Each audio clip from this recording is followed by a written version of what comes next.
مالک یوم الدین۔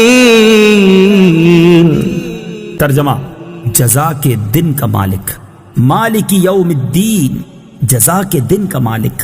تفسیر صراط الجنان میں اس کی تفسیر کچھ اس طرح ہے: جزا کے دن سے مراد قیامت کا دن ہے کہ اس دن نیک اعمال کرنے والے مسلمانوں کو ثواب ملے گا اور گنہگاروں اور کافروں کو سزا ملے گی، جبکہ مالک اسے کہتے ہیں جو اپنی ملکیت میں موجود چیزوں میں جیسے چاہے تصرف کرے۔ اللہ تعالیٰ اگرچہ دنیا اور آخرت دونوں کا مالک ہے، لیکن یہاں قیامت کے دن کو بطور خاص اس لیے ذکر کیا تاکہ اس دن کی اہمیت دل میں بیٹھے۔ نیز دنیا کے مقابلے میں آخرت میں اللہ تعالیٰ کے مالک ہونے کا ظہور زیادہ ہوگا، کیونکہ اس دن کسی کے پاس ظاہری سلطنت بھی نہ ہوگی جو اللہ تعالیٰ نے دنیا میں لوگوں کو عطا فرمائی تھی۔ اس لیے یہاں خاص طور پر قیامت کے دن کی ملکیت کا ذکر کیا گیا۔ مالک یوم الدین، روز جزا کا مالک، جزا کے دن کا مالک۔ جزا بدلہ، بدلے کا دن قیامت کا دن۔ قیامت کے دن اللہ تعالیٰ بندوں کو ان کے اعمال کا بدلہ دے گا، نیکیوں کا بدلہ، برائیوں کا بدلہ۔ دنیا کے اندر تو لوگوں کی ملکیت کسی حد تک ظاہر ہو جاتی ہے، لیکن قیامت کے دن جو بادشاہت ہوگی وہ صرف خدا کے لیے، اور مالک حقیقی دنیا و آخرت میں صرف رب العالمین۔ ایاک نعبد و ایاک نستعین۔ ترجمہ: ہم تیری ہی عبادت کرتے ہیں اور تجھ ہی سے مدد چاہتے ہیں۔ ایاک نعبد و ایاک نستعین، ہم تیری ہی عبادت کرتے ہیں اور تجھ ہی سے مدد چاہتے ہیں۔ تفسیر صراط الجنان میں اس کی تفسیر کچھ اس طرح ہے: اس سے پہلی آیات میں بیان ہوا کہ ہر طرح کی حمد و ثنا کا حقیقی مستحق اللہ تعالیٰ ہے، جو کہ سب جہانوں کا پالنے والا، بہت مہربان اور رحم فرمانے والا ہے۔ اور اس آیت سے بندوں کو سکھایا جا رہا ہے کہ اللہ تعالیٰ کی بارگاہ میں اپنی بندگی کا اظہار یوں کرو کہ اے اللہ عز و جل، ہم صرف تیری ہی عبادت کرتے ہیں، کیونکہ عبادت کا مستحق صرف تو ہی ہے اور تیرے علاوہ اور کوئی اس لائق ہی نہیں کہ اس کی عبادت کی جا سکے، اور حقیقی مدد کرنے والا بھی تو ہی ہے۔ تیری اجازت و مرضی کے بغیر کوئی کسی کی کسی قسم کی ظاہری، باطنی، جسمانی، روحانی، چھوٹی بڑی کوئی مدد نہیں کر سکتا۔ وَإِيَّاكَ نَسْتَعِينُ، اور تجھ ہی سے مدد چاہتے ہیں۔ تفسیر صراط الجنان میں اس کی تفسیر کچھ اس طرح ہے: اس آیت میں بیان کیا گیا کہ مدد طلب کرنا خواہ واسطے کے ساتھ ہو یا واسطے کے بغیر ہو، ہر طرح سے اللہ تعالیٰ کے ساتھ خاص ہے، اور اللہ تعالیٰ کی ذات ہی ایسی ہے جس سے حقیقی طور پر مدد طلب کی جائے۔ اعلیٰ حضرت امام احمد رضا خان علیہ رحمت الرحمن فرماتے ہیں، حقیقی مدد طلب کرنے سے مراد یہ ہے کہ جس سے مدد طلب کی جائے اسے بالذات قادر، مستقل مالک اور غنی، بے نیاز جانا جائے کہ وہ اللہ تعالیٰ کی عطا کے بغیر خود اپنی ذات سے اس کام یعنی مدد کرنے کی قدرت رکھتا ہے۔ اللہ تعالیٰ کے علاوہ کسی اور کے بارے میں یہ عقیدہ رکھنا ہر مسلمان کے نزدیک شرک ہے، اور کوئی مسلمان اللہ تعالیٰ کے علاوہ کسی اور کے بارے میں ایسا عقیدہ نہیں رکھتا، اور اللہ تعالیٰ کے مقبول بندوں کے بارے میں مسلمان یہ عقیدہ رکھتا ہے کہ وہ اللہ تعالیٰ کی بارگاہ تک پہنچنے کے لیے واسطہ اور حاجات پوری ہونے کا وسیلہ اور ذریعہ ہیں۔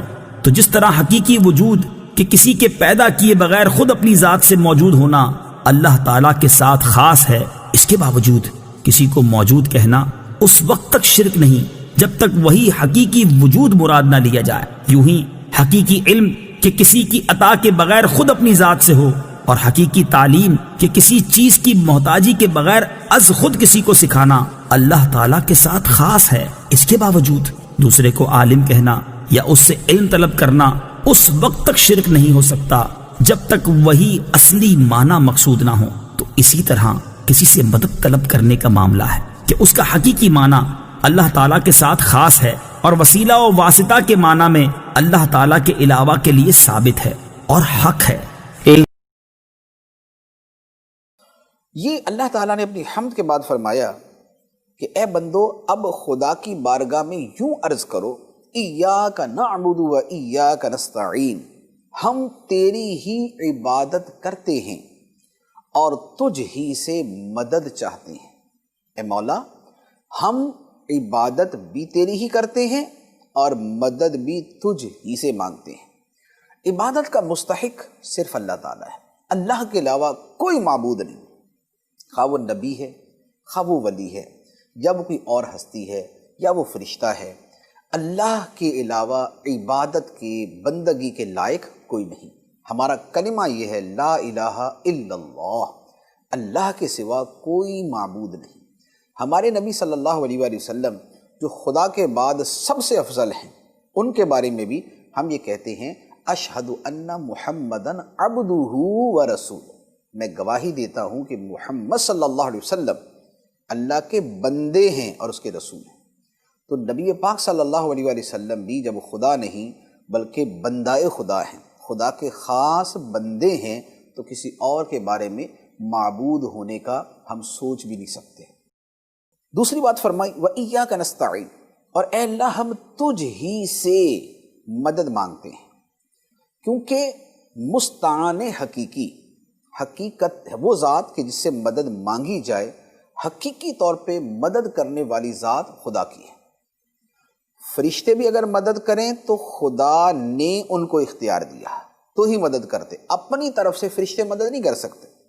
غزوہ بدر کے اندر اللہ تعالیٰ نے فرشتے اتارے، قرآن پاک کے اندر ہے وَلَقَدْ نَصَرَكُمُ اللَّهُ بِبَدْرٍ وَأَنْتُمْ أَذِلَّةٌ، کہ بدر کے میدان میں اے مسلمانوں اللہ نے تمہاری مدد کی جبکہ تم بے سر و سامان تھے۔ اب بدر کے میدان میں فرشتے اترے، 5000 فرشتے آئے، مسلمانوں کی مدد کی، لیکن اللہ نے کیا فرمایا؟ اللہ نے تمہاری مدد کی۔ اترے فرشتے، دفاع مسلمانوں کا فرشتوں نے کیا، لیکن خدا نے فرمایا اللہ نے تمہاری مدد کی، کیونکہ فرشتوں کی مدد کوئی مستقل ذاتی مدد نہیں تھی، خدا کی عطا سے تھی۔ لہذا جو مدد خدا کی عطا سے مانی جائے گی وہ خدا ہی کی مانی جائے گی۔ نبی پاک صلی اللہ علیہ وآلہ وسلم نے جو ہزاروں مواقع پر لوگوں کی مدد کی، حضرت علی رضی اللہ تعالیٰ عنہ کی آنکھ کو لعاب دہن لگا کے ٹھیک کر دیا، اور اپنی مبارک انگلیوں سے پانی کے چشمے جاری کر دیے، اور دستے مبارک اٹھا کے بارش برسا دی، اور اس کے علاوہ ہزاروں مقامات ہیں جہاں پر سرکار دو عالم صلی اللہ علیہ وآلہ وسلم نے مدد کی۔ تو اب سوال ہوتا ہے کہ آیت میں تو ہم کہنے کہ اے اللہ ہم تجھ ہی سے مدد مانگتے ہیں، لیکن صحابہ کرام تو 20 مرتبہ سرکار کی بارگاہ میں جاتے تھے کہ یا رسول اللہ آپ مدد کیجئے، پانی ختم ہو گیا، انتظام فرمائیے۔ تو بات یہ ہے کہ نبی پاک علیہ السلام کا مدد کرنا چونکہ اللہ کی عطا سے تھا، اس کے دیے ہوئے اختیار سے تھا، اس لیے وہ اللہ ہی کی مدد تھی۔ فرشتے مدد کرتے ہیں، اب بھی مدد کرتے ہیں، فرشتے ہمارے محافظ ہیں، ہماری حفاظت کرتے ہیں، لیکن وہ حفاظت بھی خدا نے ان کو اختیار دیا تو کرتے ہیں، اس لیے فرشتوں کا حفاظت کرنا بھی خدا ہی کا حفاظت کرنا۔ تو لہذا یہ فرق جو ہے یہ ذہن میں رکھنا چاہیے۔ عبادت کا معاملہ جدا ہے، استعانت کا جدا ہے۔ عبادت میں یہ نہیں ہو سکتا کہ اللہ تعالیٰ کسی کو اختیار دے دے کہ اس کی بھی عبادت کر لیا کرو، ایسا نہیں ہے۔ عبادت تو اصلاً کسی طرح کسی کی ہو ہی نہیں سکتی خدا کے سوا، لیکن استعانت جو ہے اس میں جو ہے وہ تفصیل ہے کہ اللہ تعالیٰ نبیوں کو، ولیوں کو، فرشتوں کو اختیار دیتا ہے، بندے ایک دوسرے کی مدد کرتے ہیں، تو یہ معاملہ جو ہے یہ اس سے ہٹ کر ہے، یہ جدا ہے۔ اچھا، پھر اسی استمداد کے اندر جو ہے وہ توسل بھی آ جاتا ہے کہ وسیلہ پیش کیا جاتا ہے کہ اے اللہ نبی پاک صلی اللہ علیہ وآلہ وسلم کے وسیلے سے ہماری مدد فرما۔ تو یہ وسیلہ جو ہے یہ بھی احادیث طیبہ میں بیان کیا گیا ہے۔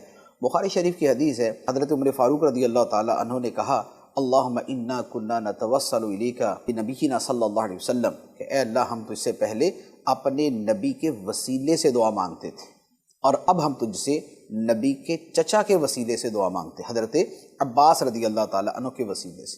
یہ بخاری شریف کے الفاظ ہیں کہ نبی پاک علیہ السلام کے وسیلے سے دعا مانگنا بھی صحابہ کا معمول تھا، اور حضرت عباس جو غیر نبی ہیں ان کے وسیلے سے بھی اللہ تعالیٰ کی بارگاہ میں دعا مانگی گئی۔ اس کے علاوہ بھی ایک نہیں 20 احادیث طیبہ موجود ہیں کہ وسیلے سے بھی دعا مانگی جاتی ہے۔